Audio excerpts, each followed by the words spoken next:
자, 사진을 먼저 보고 말씀 들어가겠습니다. 이 사진 보신 적 있죠? 이 사진은 남아공화국 출신의 사진 작가인 케빈 카터가 수단에서 찍은 사진입니다. 1993년 수단에는 기근으로 많은 사람들이 죽어갔습니다. 사진 촬영을 위해 수단에 온 케빈 카터는 텅 빈 식료품 가게 앞에 한 굶주린 소녀가 쪼그려 앉아 있는 것을 발견합니다. 또 몇 발자국 뒤에는 큰 독수리가 그 소녀를 응시하고 있었습니다. 카타는 이 장면을 놓칠세라 정신없이 카메라 셔터를 눌러댔습니다.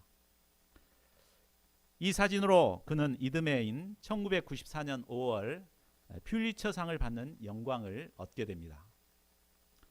그러나 굶어 죽어가는 한 영혼을 외면했다는 비난도 피할 수 없었습니다. 카터 자신도 사진 속 주인공 소녀의 죽어가는 모습을 보면서도 사진만 찍어낸 자신을 용서할 수가 없었습니다. 그래서 괴로워하다가 두 달 뒤에 33살의 젊은 나이로 자살을 하고 말았습니다.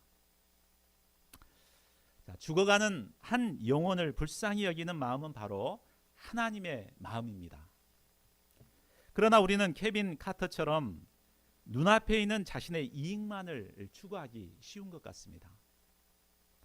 이런 우리에게 예수님께서는 세 가지 비유를 통해 한 영혼에 대한 하나님의 마음이 어떠한가를 가르쳐 주십니다.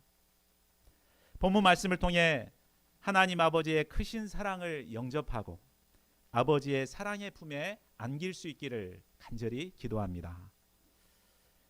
1, 2절 말씀은 예수님께서 세 가지 비유를 하게 된 배경을 말해줍니다. 당시는 엄격한 율법주의 시대로 세리와 죄인들은 사람 취급을 받지 못했습니다. 사람들은 그들을 지옥의 불쏘시개감으로 생각하고 아예 상종하지를 않았습니다. 그러나 예수님은 달랐습니다. 예수님은 그들을 인격적으로 대우하며 사랑으로 영접해 주셨습니다. 심지어 예수님의 제자들 중에는 세리 출신인 마태도 있었습니다. 목자 없이 방황하던 세리와 죄인들은 목자 대신 예수님께 몰려왔습니다. 예수님은 이들을 기쁨으로 영접하고 그들과 함께 음식을 먹었습니다. 자, 음식을 함께 먹는다는 것은 그들을 한 식구로 영접했다는 것을 말해줍니다. 자, 그런데 이 모습을 본 바리새인과 서기관들은 예수님을 비난하며 말합니다. 이 사람이 죄인을 영접하고 음식을 같이 먹는다. 예수도 세리와 똑같은 사람이구만. 하며 손가락질했습니다. 바리새인과 서기관들은 그 시대의 목자들로서 방황하는 영혼들을 품고 섬겨야 할 자들입니다. 이런 그들에게 예수님은 죄인들을 향한 하나님의 마음이 어떠한가를 세 가지 비유를 통해 가르쳐 주십니다. 제1장 잃은 양의 비유. 자, 어떤 사람에게 100마리의 양이 있었습니다. 그런데 그만 그 중에 한 마리를 잃게 되었습니다. 양은 지독한 근시안이기 때문에 앞을 잘 못 봅니다. 그런데 반대로 후각은 아주 발달되어 있습니다. 그래서 냄새를 쫓아서 막 이렇게 잘 갑니다. 목이 마른데 물 냄새가 난다? 그러면 막 물 있는 데로 쫓아가고, 또 배고픈데 풀 냄새가 난다 그러면 막 그곳을 향해서 가게 됩니다. 그런데 어디선가 맛있는 풀 냄새가 났습니다. 마침 배가 고팠는데 냄새를 맡은 양은 목자가 다른 양을 돌보는 사이에 그 냄새를 쫓아 무작정 그 무리를 이탈했습니다. 목자는 양들을 우리에 다 넣어놓고 숫자를 세어봤습니다. 그런데 한 마리가 부족한 것입니다. 이때 목자는 어떻게 합니까? 99마리를 들에 두고 그 잃은 양을 찾아다닙니다. 자, 왜 목자가 79마리 양을 놔두고 이 잃어버린 한 마리를 찾는 것입니까? 그것은 첫째로 양의 연약함을 잘 알고 불쌍히 여기기 때문입니다. 양은 연약하기 때문에 이리가 공격해 오면 죽을 수밖에 없습니다. 천지분간을 못하고 냄새만 따라가는 양은 가시덤불에 걸리거나 구덩이에 빠져 스스로의 힘으로는 헤어나올 수가 없습니다. 그러다 결국 이리의 먹잇감이 될 수밖에 없습니다. 이것을 잘 아는 목자는 잃어버린 양을 그대로 내버려 둘 수가 없습니다. 99마리의 양을 남겨두고서라도 어찌하든지 그 잃은 양을 찾아내기까지 찾아냅니다. 둘째로 양을 사랑하고 귀히 여기기 때문입니다. 100마리의 양을 가진 목자에게 양 한 마리는 있어도 그만 없어도 그만일 것 같습니다. 그러나 선한 목자는 양 한 마리를 자신의 생명처럼 소중히 여깁니다. 양의 이름을 알고 그를 헌신적으로 섬깁니다. 마치 부모가 자녀를 사랑하고 섬기듯이 섬깁니다. 10손가락 깨물어 안 아픈 손가락이 없다는 말이 있습니다. 이 말처럼 목자는 한 마리의 양이라도 사랑하고 귀히 여겼습니다. 이런 마음 때문에 목자는 잃어버린 양을 간절히 찾도록 찾습니다. 목자는 양이 찾기 힘들다고 도중에 포기하지 않습니다. 찾을 때까지 끝까지 찾습니다. 양의 이름을 부르며 양이 갈 만한 곳을 다 찾아다닙니다. 길 잃은 양을 찾기 위해 목자는 귀중한 시간과 물질과 모든 진심을 쏟습니다. 찾도록 찾는 목자의 심정, 어떤 상황에서 포기치 않는 마음, 이것이 바로 우리를 향한 하나님의 마음이요 예수님의 마음입니다. 5절과 6절을 보십시오. 잃어버린 양을 찾던 목자는 드디어 가시덤불에 걸린 양을 발견했습니다. 목자는 너무 기뻐 달려가서 그 양을 구해냅니다. 그리고 양을 어깨에 메고 덩실덩실 춤을 추며 집으로 돌아옵니다. 양을 찾은 목자는 그 기쁨을 도저히 혼자만 간직하고 있을 수 없었습니다. 목자는 즉시 파티를 준비하여 벗과 이웃을 불러 모으고 말합니다. 나와 함께 즐기자. 나의 잃은 양을 내가 찾아노라. 잔치하는 비용이 양 한 마리 값보다 훨씬 더 많이 들어갑니다. 그러나 목자의 기쁨은 돈으로 계산할 수 없는 것입니다. 이런 목자의 기쁨은 잃은 양을 애타게 찾는 그 목자의 심정에서 나온 것입니다. 찾는 수고가 큰 만큼 아마 찾는 기쁨도 컸을 것입니다. 자, 잃은 양의 비유에서 목자는 하나님을, 또 잃은 양은 하나님의 품을 떠난 모든 죄인을 가리킵니다. 인간은 원래 하나님의 나라를 소유했던 존재들입니다. 인간은 하나님께서 만드신 에덴 동산에서 풍성한 은혜를 누리며 살았습니다. 그러나 죄의 유혹에 넘어간 인간은 죄를 범함으로 하나님의 품을 떠나 잃어버린 양이 되었습니다. 하나님께서는 잃어버린 인생들을 찾고 계십니다. 수많은 선지자들 통해 애타게 찾으셨습니다. 그러나 마침내 인간의 몸을 입으시고 예수님께서 친히 이 땅까지 찾아오셨습니다. 이 땅에 오신 예수님은 잃어버린 양을 찾도록 찾으십니다. 이런 포기치 않는 사랑이 있었기 때문에 우리가 이곳에 와서 여기 앉아 있을 수 있게 된 것입니다.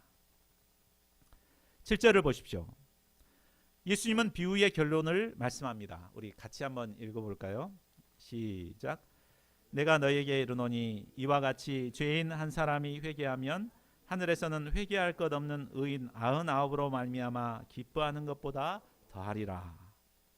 이 말씀은 하나님께서 죄인 하나의 회개를 얼마나 기뻐하는가를 말해줍니다. 죄인 하나가 회개할 때 하늘나라에서는 큰 천국잔치가 벌어집니다. 우리가 예수님의 복음을 전하고 양들과 말씀을 공부하고 양들을 예배로 초청하는 것은 바로 잃은 양을 찾도록 찾는 행위라고 할 수 있습니다. 이를 열심히 감당할 때 한 사람이 회개하고 하나님의 나라를 회복하는 은혜를 누리게 됩니다. 이때 천국에서는 큰 잔치가 벌어지고 우리도 함께 천국의 기쁨을 풍성히 누리게 됩니다. 우리가 열심히 도왔던 양들이 예수님을 영접할 때 그 목자의 기쁨 이루 말할 수가 없죠. 가락기 우리를 통해 잃어버린 양들을 찾아 회복하는 역사가 풍성하게 일어날 수 있기를 기도합니다. 제2장 잃은 드라크마의 비유. 어떤 여자에게 10드라크마가 있었습니다. 드라크마는 헬라 화폐로서 그 가치는 일꾼 하루 품삯인 데나리온과도 같습니다. 하루 품삯이면 오늘 얼마죠? 보통 10만 원에서 15만 원 이렇게 잡으면 되겠죠?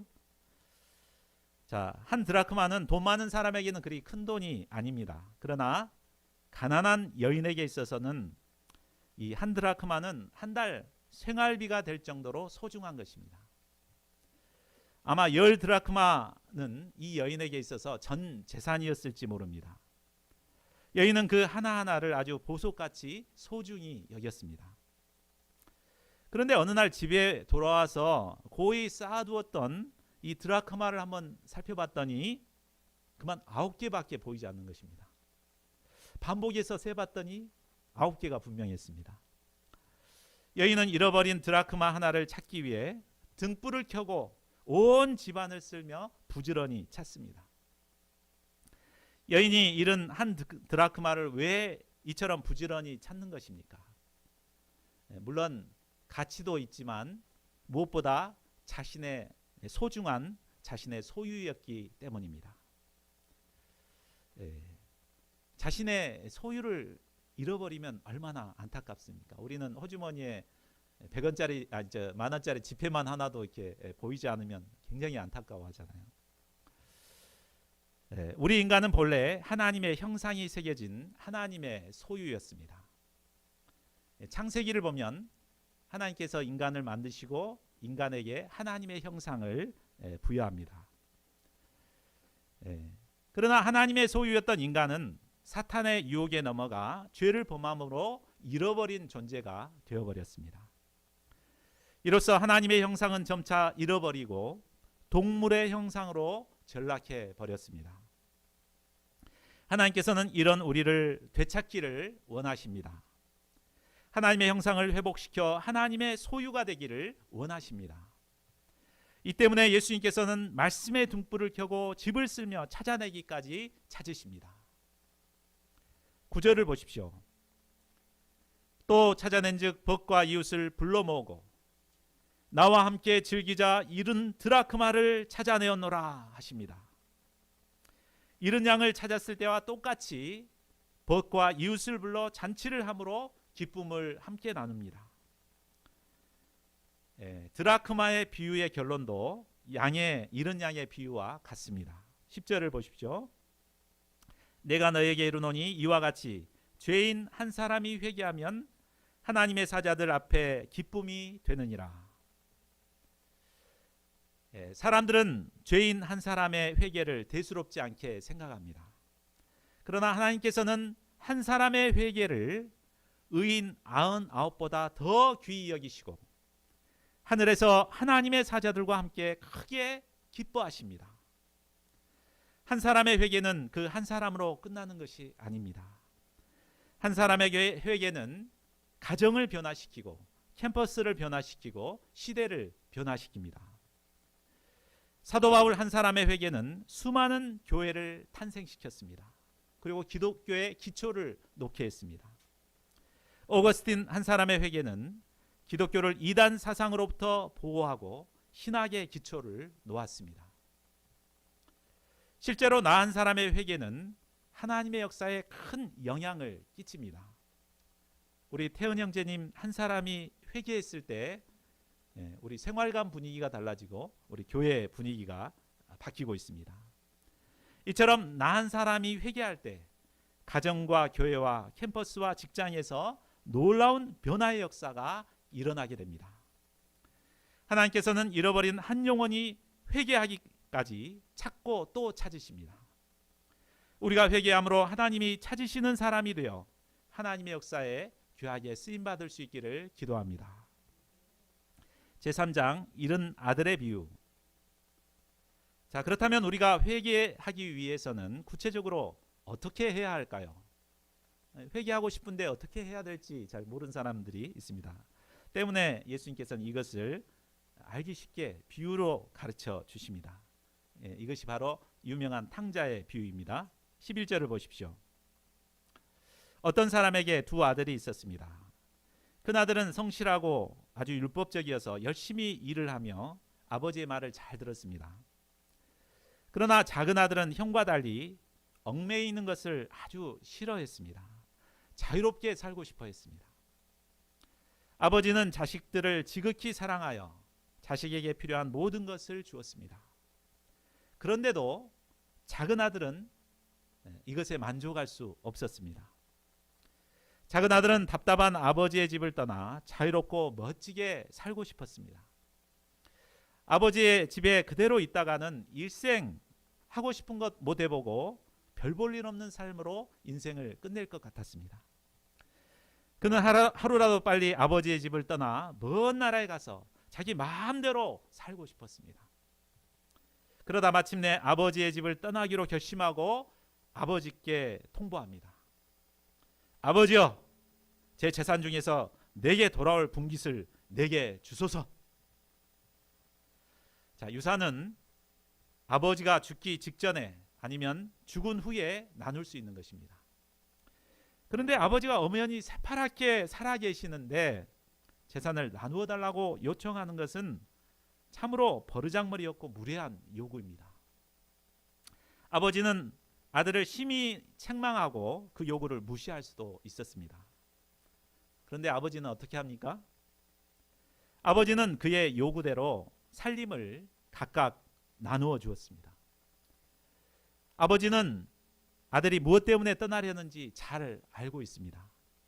또 떠나게 되면 그 아들이 어떻게 될 것이란 것도 잘 알았습니다. 때문에 저 같았더라면 다리 몽둥이를 부러뜨려서라도 보내지 않았을 것입니다. 그런데 아버지는 왜 아들의 요구를 다 들어주었을까요? 그것은 아들과의 사랑의 관계를 깨트리고 싶지 않았기 때문입니다. 물론 아버지는 아버지의 권위로서 아들을 못 가게 할 수도 있습니다. 그러나 그렇게 되면 아버지와 아들 사이에는 더 높은 장벽이 생기게 되고 사랑의 관계는 회복될 수 없게 될 것입니다.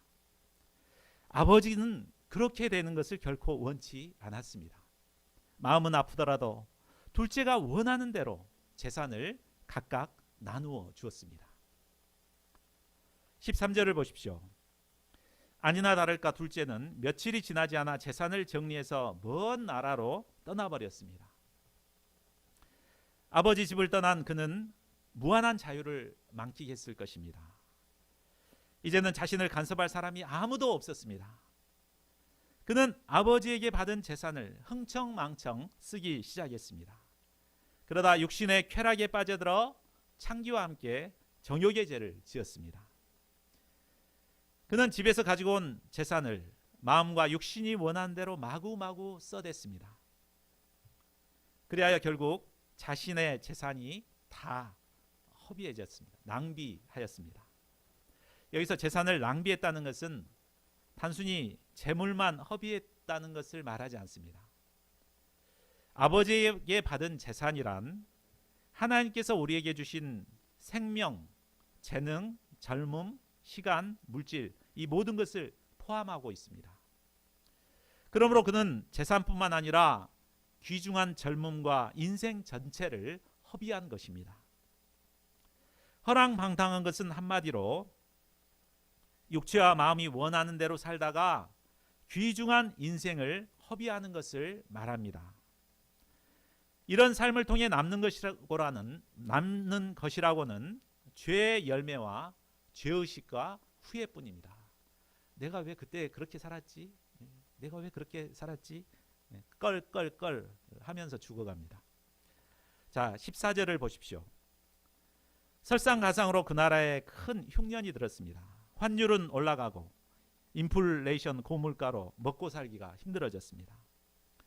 그가 비로소 궁핍하게 되자 그동안 주위에 붙어있던 친구들도 다 떨어져 나갔습니다. 하는 수 없이 그는 먹고 살기 위해 돼지 치는 목동 아르바이트를 해야만 했습니다. 그는 너무 배가 고파 돼지가 먹는 주연 열매로 배를 채우고자 했습니다. 그러나 그것도 주는 자가 없었습니다. 그는 이제 이방 땅에서 굶어 죽게 될 지경에 이르게 되었습니다. 돼지는 유대인들이 가장 싫어하는 부정한 동물입니다. 그가 돼지 먹는 주염 열매도 먹을 수 없게 된 것은 바로 인생의 가장 밑바닥을 경험하게 되었음을 보여줍니다. 그가 이렇게 된 원인이 무엇입니까? 바로 아버지의 품을 떠났기 때문입니다. 자, 둘째 아들의 이 모습은 하나님의 품을 떠난 인간의 모습을 잘 보여줍니다. 인간은 본래 에덴 동산에서 부족함 없이 살던 자들이었습니다. 인간은 하나님의 집에서 아무런 부족함 없이 무한한 생명과 자유와 행복을 누리며 살았습니다. 그러나 인간은 하나님이 주신 은혜에 만족하지 못하고 하나님과 같이 되고자 하는 교만에 사로잡혀 죄를 범하게 됩니다. 이로 말미암아 아버지의 집을 떠나 자기 마음대로 살아가게 되었습니다. 그 결과 인간은 어떻게 됩니까? 로마서 후반부를 보면 하나님을 떠난 인간의 비참한 모습이 잘 나타나 있습니다. 하나님을 떠난 인간은 스스로 지혜 있다고 하나 우둔하게 되어 금수와 버러지 형상의 우상을 섬기는 우상 숭배자로 전락하게 됩니다. 정욕과 쾌락에 빠져 살다가 마침내 짐승도 하지 않는 동성애 죄악까지 범하는 추한 모습으로 전락하게 됩니다. 이것이 바로 하나님 아버지의 집을 떠난 자의 비참한 실존입니다. 17절을 보십시오. 둘째 아들은 심히 궁핍한 상태에 이르게 되자 비로소 정신이 났습니다. 이때 그는 아버지와 아버지 집을 생각했습니다. 아버지 집에는 모든 것이 풍족했습니다. 먹을 것도 입을 것도 풍족하고 아버지의 사랑과 은혜도 풍성했습니다. 심지어 품꾼들도 아버지 집에서 풍성함을 누리고 살고 있었습니다. 이제 그는 아버지 집에서 일하는 품꾼마저 부러워지게 되었습니다. 전에는 지긋지긋하던 아버지 집이 풍성한 아버지 집으로 느껴졌다는 것은 무엇을 말합니까? 자신이 실존을 이제 드디어 깨닫게 된 것입니다. 그는 아버지의 풍성함을 깨닫게 된 반면에 자신이 비참한 모습으로 죽게 되었다는 사실도 깊이 발견하게 됩니다. 또한 18절을 볼 때 그는 하늘과 아버지께 죄를 지었음을 깊이 깨닫게 됩니다. 그래서 아버지께로 가서 아버지, 내가 하늘과 아버지께 죄를 지었나이다 라고 고백하고자 합니다. 그리고 자신은 아들이 될 자격이 없으니 품꾼으로라도 써달라고 아버지께 구하기로 결심합니다. 그는 마음으로 결단할 뿐만 아니라 이 마음의 결심을 구체적인 행동으로 옮깁니다. 20절 상반절을 보십시오. 이에 일어나서 아버지께로 돌아가니라. 그는 믿음으로 돼지 우리에서 일어났습니다. 그는 자신의 초라한 몰골을 감추려고 하지 않았습니다. 그는 냄새나고 더러운 모습 그대로, 맨발에 누더기를 걸친 모습 그대로 믿음으로 나아갔습니다. 이는 실로 위대한 믿음의 결단이었습니다. 이 결단으로 그는 드디어 절망적인 삶에서 벗어날 수 있게 되었습니다. 이 위대한 결단으로 말미암아 그는 탕자에서 다시 아버지의 아들이 될 수 있었습니다. 우리는 탕자에 돌아오는 모습을 통해 진정한 회개란 무엇인가를 배울 수 있습니다. 진정한 회개란 먼저 자신의 실존을 깨닫는 것입니다. 아버지 집이 얼마나 풍성한가를 깨닫고 아버지 집을 떠난 자신은 줄여 죽게 되었다는 사실을 깨달아야 합니다. 그 다음으로 하나님 앞에서 자신이 죄인임을 깨닫고 인정하는 것입니다. 그리고 있는 모습 그대로 하나님께 나아가는 것입니다. 그래야 할 때 하나님께서는 우리를 절망에서 건져주시고 풍성한 은혜를 베풀어 주십니다. 자, 그러면 돌아온 탕자를 아버지는 어떻게 맞아주십니까? 20절 하반절을 보십시오. 아버지는 돌아온 아들을 어떻게 맞이하는가? 20절 하반절 말씀 우리 같이 한번 읽어볼까요? 자, 시작. 아직도 거리가 먼데 아버지가 그를 보고 측은히 여겨 달려가 목을 안고 입을 맞추니. 아버지는 작은 아들이 떠난 뒤부터 자식이 돌아오기를 애타게 기다렸습니다. 행여나 오늘 돌아오려나 하며 틈만 나면 동네 어귀에 나가 거리를 주시했습니다. 그러던 어느 날 먼 발치에서 한 거지가 터벅터벅 걸어오고 있었습니다. 겉모습은 산거지였지만 아버지 눈에는 한눈에 그가 둘째 아들이라는 것을 알아보았습니다. 아버지는 그를 보고 측은히 여겨 달려갔습니다. 그리고 돼지 냄새 나는 아들을 덥석 끌어안고 입을 맞추었습니다. 아버지 눈에서는 하염없이 눈물이 흘러내렸습니다. 아버지의 사랑은 아들의 허다한 허물을 덮어주었습니다. 아버지의 사랑은 죄로 인해 상하고 찢긴 영혼의 모든 상처를 말끔히 씻어줍니다. 이 아버지의 사랑은 무조건적인 사랑이요 변함없는 사랑입니다. 또한 한계가 없는 사랑이요 결코 실패하지 않는 사랑입니다. 아들은 아버지의 따뜻한 사랑의 품에 안겨 자신의 죄를 고백합니다. 아버지는 이런 그를 어떻게 회복시켜 주십니까? 우리 22절에서 24절을 같이 읽어볼까요? 시작. 아버지는 종들에게 이르되 제일 좋은 옷을 입히고 손에 가락지를 끼우고 발에 신을 신기라. 그리고 살진 송아지를 끌어다가 잡으라. 우리가 먹고 즐기자. 이 내 아들은 죽었다가 다시 살아났으며 내가 잃었다가 다시 얻었노라. 돌아온 아들은 자신을 품꾼의 하나로 여겨주기를 바랐습니다. 그래도 만족했습니다. 그러나 아버지는 그를 사랑하는 아들로 다시 회복시켜줍니다. 옷을 입히고 가락지를 끼우고 신발을 신긴 것은 다시 자식으로서의 신분을 회복시켜 주신 것을 말합니다. 아버지는 그의 과거를 조금도 문제 삼지 않았습니다.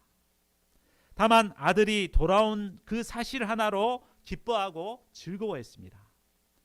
살진 송아지를 잡고 큰 잔치를 벌였습니다. 이것이 바로 회개하고 돌아온 죄인을 영접하시는 하나님의 마음입니다. 이 하나님의 마음을 안다면 우리가 좀 씻고 가야 되겠다, 뭐 좀 챙겨 갖고 가야 되겠다, 그런 생각 가질 필요 없습니다. 있는 모습 그대로 나가기만 하면 됩니다. 자, 그러나 맏아들은 어떻게 합니까? 그는 밭에서 열심히 일하다 집에 가까이 올 때 풍악과 춤추는 소리를 듣습니다. 그는 한 종을 통해 자기 동생이 돌아온 것과 아버지가 동생을 위해 살진 송아지를 잡고 잔치를 베푼다는 사실을 알게 됐습니다. 그런데 그는 노하여 집에 들어가지 않습니다. 이 소식을 들은 아버지가 나와서 권하자 그는 오히려 아버지께 화를 냅니다. 29, 30절을 보십시오.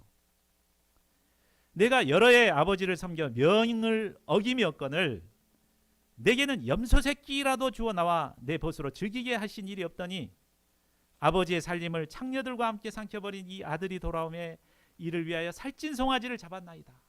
그럴 수가 있습니까? 아버지 진짜 하면서 대들었습니다. 그는 자기 의를 내세우며 아버지를 원망했습니다. 그는 작은 아들을 잃고 한없이 슬퍼하시는 아버지의 심정을 헤아리지 못했습니다. 또한 잃었던 아들이 돌아왔을 때 그토록 기뻐하시는 아버지의 마음을 이해하지 못했습니다. 그는 동생도 사랑하지 않고 아버지도 사랑하지 않았습니다. 그에게는 사랑이라고는 조금도 없었습니다. 그는 몸으로는 아버지를 섬겼지만 마음으로는 아버지의 집을 떠난 탕자였습니다. 바로 바리새인들과 서기관들이 바로 이 큰아들과 같은 자들이었습니다. 아버지는 원망하는 아들을 타이릅니다. 31, 32절을 보십시오. 예, 너는 항상 나와 함께 있으니 내 것이 다 내 것이로되 이 내 동생은 죽었다가 살아났으며 내가 잃었다가 얻었기로 우리가 즐거워하고 기뻐하는 것이 마땅하다. 첫째는 아버지 집에 거하며 풍성한 아버지의 은혜를 누리며 살고 있습니다. 우리가 12절을 보면 둘째가 아버지의 살림을 이렇게 가지고 나가잖아요. 아버지가 각각 살림을 나눠줬다고 하죠. 둘째 아들에게만 준 게 아니에요. 첫째 아들에게도 줬어요. 그죠? 각각이라고 했으니까. 첫째 아들은 얼마나 받았을까요? 둘째 아들의 배를 받습니다. 엄청나게 받았어요.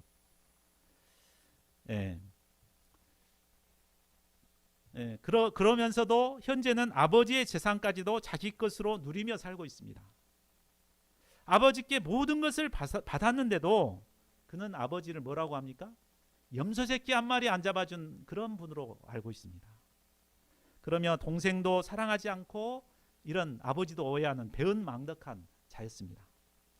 첫째는 바로 집안에 있는 탕자였습니다. 자, 말씀을 맺겠습니다.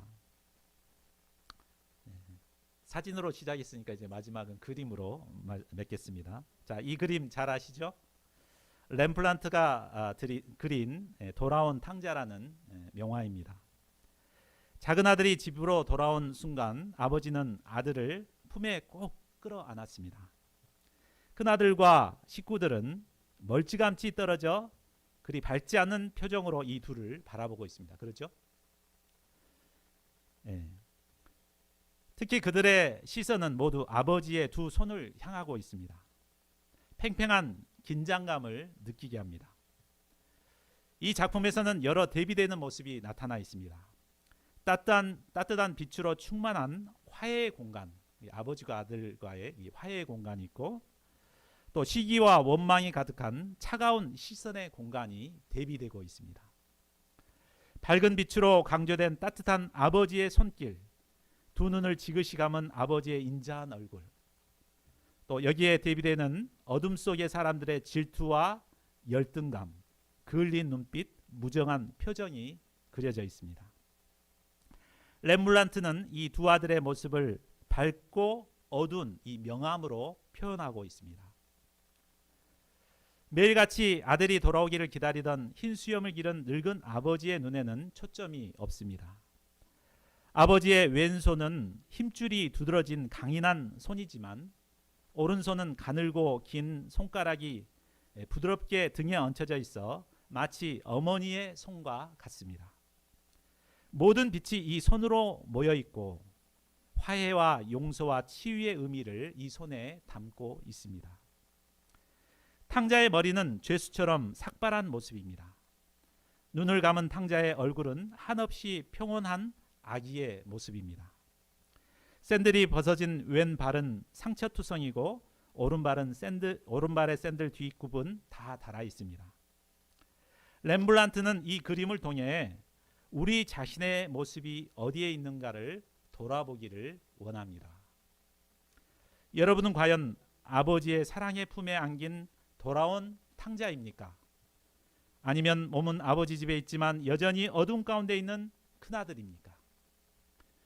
저희 모두가 아버지에게로 돌아와 아버지가 주시는 풍성한 은혜를 누리는 자들이 될 수 있기를 간절히 기도합니다. 우리 요절 말씀 읽고 함께 기도하는 시간 갖겠습니다. 자, 시작. 이에 일어나서 아버지께로 돌아가니라. 아직도 거리가 먼데 아버지가 그를 보고 측은히 여겨 달려가 목을 안고 입을 맞추니. 기도 제목 첫째로 우리가 아버지